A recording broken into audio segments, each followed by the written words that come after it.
एक साधु एक सम्राट से बहुत ज्यादा प्रभावित हो गया था। यह घटना जापान की है। जब भी सम्राट अपने घोड़े को लेकर अपने राज्य का चक्कर लगाने के लिए निकलता तो साधु को रोज देखता। वह साधु एक वृक्ष के नीचे बैठा रहता, अपनी मस्ती में मस्त, कभी बांसुरी बजाता, कभी नाचता, कभी कोई गीत गुनगुनाता और कभी चुपचाप बैठा रहता, आकाश के तारों को देखता रहता। सम्राट जब भी उसके पास से अपने घोड़े पर सवार होकर निकलता तो वहां पर वह एक बार जरूर रुक जाता। उस साधु को देखे बिना उसे न रहा जाता था। छुपकर वह साधु की मस्ती को देखता और फिर वहां से चला जाता।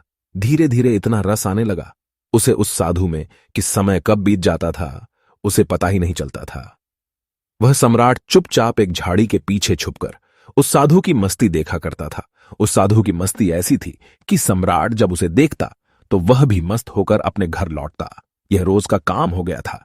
एक दिन वह सम्राट इतना भाव विभोर हो गया, अपने घोड़े से उतरा और साधु के चरणों में गिर पड़ा और कहा कि महाराज, यहां मैं अब आपको और नहीं रहने दूंगा। वर्षा करीब आ रही है।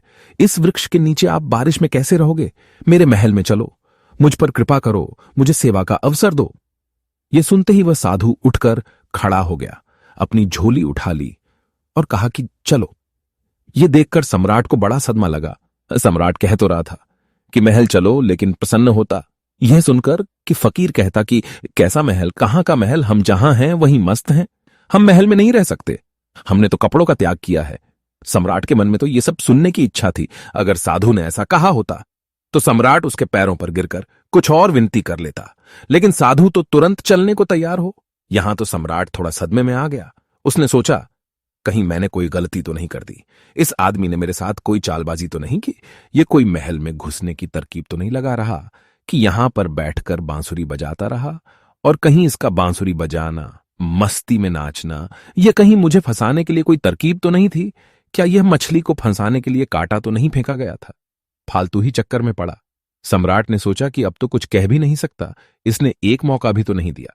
इसने यह भी तो नहीं कहा एक बार भी कि नहीं, मैं बहुत मजे में हूं, क्या बारिश क्या सर्दी, हमारे लिए सब एक है। सम्राट ने सोचा कि क्या सही है। आराम की बात आते ही तुरंत हां बोल दी। सम्राट के मन का सारा भाव भी खत्म हो गया। सम्राट यह सब सोच ही रहा था कि साधु तब तक सम्राट के घोड़े पर चढ़कर बैठ गया। सम्राट को जिंदगी में पहली बार पैदल चलना पड़ा। जब साधु घोड़े पर बैठकर जा रहा था, सम्राट के दिल को बड़ी चोट लगी कि यह तो मैंने बड़ी जल्दबाजी कर दी, बहुत बड़ी गलती हो गई। लेकिन सम्राट अब अपनी बात से पलट भी नहीं सकता था, क्योंकि वह अपने वचन का पक्का था। सम्राट ने सोचा कि यह भी महल में पड़ा रहेगा, इतने लोग तो पड़े ही हैं, यह भी पड़ा रहेगा तो क्या फर्क होगा। लेकिन सम्राट के मन में उस साधु के लिए सम्मान खत्म हो चुका था। साधु तो महल में जाकर रहने लगा, पर सम्राट का दिन प्रतिदिन कष्ट बढ़ने लगा, क्योंकि साधु ऐसी मस्ती में रहता था। जब यही साधु उसके नीचे मस्त रहता था तो सम्राट की मन में उसके लिए आदर पैदा हो गया था कि यह कैसा गजब का त्यागी है। साधु तो वृक्ष के नीचे भी बांसुरी बजाता था और महल में आकर भी वह बांसुरी बजाता था, लेकिन अब वह मखमल के गद्दे पर बैठकर बांसुरी बजाता था। यह सब देखकर सम्राट की छाती पर सांप लौट जाता था कि कहां का आदमी में उठा लाया। यह कोई साधु नहीं है, सम्राट से भी ज्यादा शान से रहता था। सम्राट को तो कुछ चिंता फिक्र भी थी। आखिर अपना साम्राज्य, अपना महल, धन दौलत, सैकड़ों चिंताएं थीं, लेकिन उस साधु को तो कोई चिंता नहीं थी। वह तो बांसुरी बजाए, नाचे, मस्त भोजन करे। 6 महीने किसी तरह सम्राट ने बर्दाश्त किया, लेकिन बात बढ़ती गई। सम्राट के लिए सहना मुश्किल हो गया। एक दिन सम्राट ने कहा, महाराज, एक निवेदन करना है। अब मुझ में और आप में क्या फर्क है? साधु ने कहा। फर्क जाना चाहते हो? सम्राट ने कहा, हां महाराज। साधु ने कहा कि तुम 6 महीने क्यों फालतू परेशान रहे?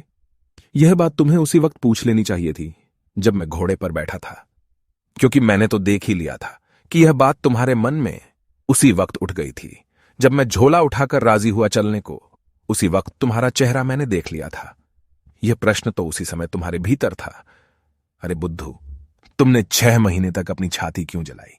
वहीं पूछ लिया होता, मैं झूला डालकर फिर वहीं बैठ जाता। किस बात का संकोच कर रहे थे तुम? मैं प्रतीक्षा कर रहा था कि देखूं कब तक तुम पूछते हो। अब तुमने पूछ ही लिया है तो कल सुबह तुम्हें फर्क बता ही देता हूं, लेकिन हां, गांव के बाहर बताऊंगा। अगली ही सुबह सम्राट जल्दी उठा, उत्सुकता जानने की कि क्या फर्क हो सकता है। मुझे तो कुछ भी फर्क नहीं लगता। खाना जो मैं खाता हूं वही वह खाता है और मुझसे भी ज्यादा मांगे करता है। यह लाओ, वह लाओ। मैं जिस कमरे में रहता हूं उससे भी ज्यादा सुंदर कमरे में रहता है। मेरा 2-3 नौकरों से काम चल जाता है। यह पूरे दिन 15-20 नौकर साथ रखता है। इसकी जरूरतों का तो कोई अंत नहीं, मांगे ही चला जाता है। कपड़े इतने शानदार पहनता है कि मुझे कोई देखे तो समझे कि मैं इसका मंत्री हूं। यह खुद ही महल का सम्राट मालूम पड़ता है। कम से कम महल के बाकी लोग मुझसे डरते तो हैं। इसकी आंखों में तो डर नाम की कोई चीज भी नहीं है। बस पूरे दिन बिना किसी चिंता के मस्त बांसुरी बजाता रहता है। आज मैं भी देखूं कि क्या फर्क है। सम्राट सुबह सुबह साधु के कमरे में पहुंच गया। वहां जाकर देखा तो साधु ने वही पुराने कपड़े पहने हुए थे जो वह उस वृक्ष के नीचे बैठकर पहनता था। उसी झोले को अपने हाथ में उठा रखा था और दूसरे हाथ में बांसुरी लिए तैयार खड़ा हुआ था। सम्राट ने कहा, चलिए महाराज। दोनों महल के बाहर निकल आए। चलते चलते एक गांव की नदी पार हो गई। कुछ देर बाद गांव के बाहर आ गए। सम्राट ने पूछा, अभी और कितना चलना है?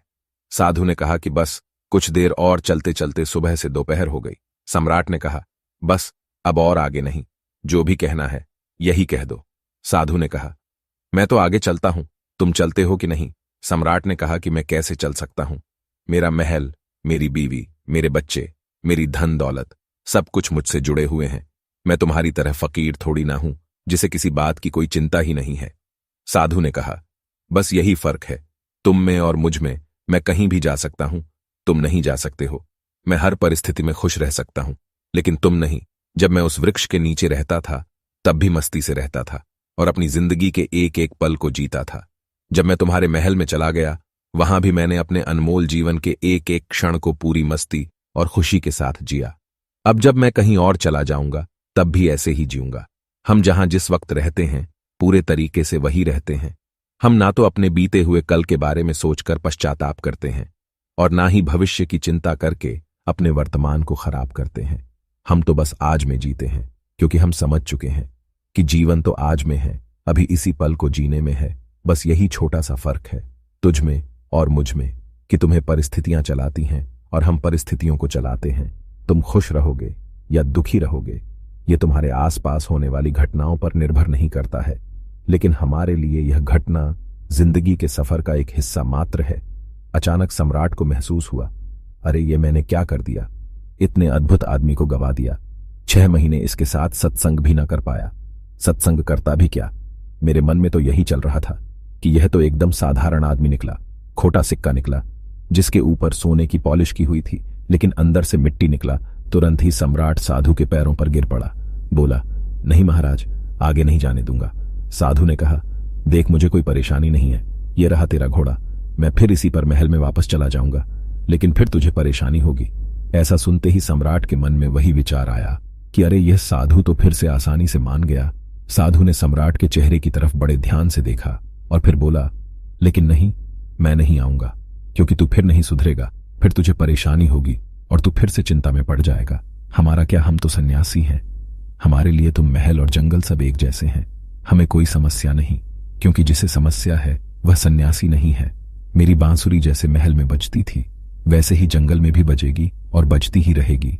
यह कहकर वह साधु वहां से चल देता है और सम्राट वहीं खड़ा खड़ा उस साधु को जाता हुआ देखता रहता है। दोस्तों, अगर हम अपने जीवन को भी देखें तो हमें हमारी परिस्थितियां चला रही हैं। असलियत में एक इंसान अपनी परिस्थितियों का गुलाम होता है। अगर परिस्थितियां अच्छी चल रही हैं तो वह बहुत खुश रहेगा, लेकिन जैसे ही समय पलटता है आदमी दुखी होता चला जाता है। लेकिन क्या कभी आपने विचार किया कि जीवन सिर्फ परिस्थितियों पर ही निर्भर रहता है? क्या आदमी अपनी परिस्थितियों से ऊपर उठकर एक नई जीवन को देख सकता है, अपने स्वरूप को पहचान सकता है? जरा इस बारे में जरूर सोचना और आखिर में आप पाओगे कि तुम भी अपनी परिस्थितियों से बाहर निकलकर एक नए स्वरूप को, एक नए जीवन को देखना तो चाहते हो, लेकिन तुम्हारी परिस्थितियां तुम्हें बार बार पीछे खींच लेती हैं। तुम परिस्थितियों के गुलाम हो चुके हो, तो कोई तो ऐसा रास्ता होगा जो हमें उन परिस्थितियों से बाहर निकालकर एक परम आनंद वाले जीवन के साक्षात्कार करा दे। ऐसा कौन सा तरीका है? खुद से चिंतन करना, सोचना, चिंतन करने से ही आपको रास्ता मिलता है। मैं आपको सब कुछ नहीं बता सकता, सिर्फ एक राह दिखा सकता हूं, लेकिन उस पर चिंतन तो आपको ही करना होगा।